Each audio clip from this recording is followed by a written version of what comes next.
Good morning, Rachel. How was your night? I was okay, I guess. I didn't get much rest last night.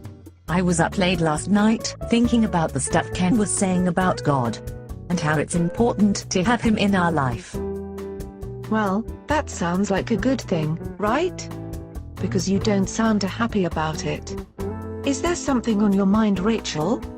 Well, Ken, it's just that, truthfully, I don't get it. And I really don't understand it.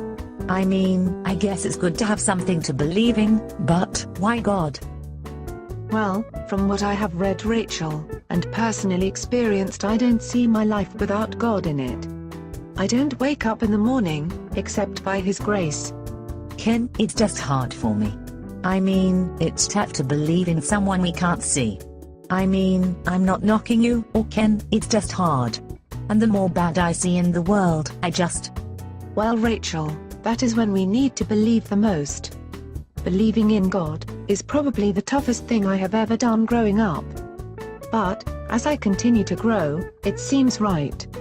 But it just seems like you're going off of a feeling, or a high even. I mean, don't get upset at me for this.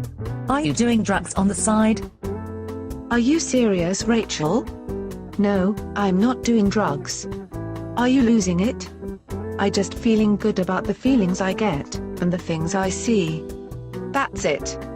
We are gonna be late to class. Okay, I am sorry. I was just checking. I mean, the real reasons I started to come with you to these group meetings was because I thought we were gonna meet cute guys. Hee hee hee.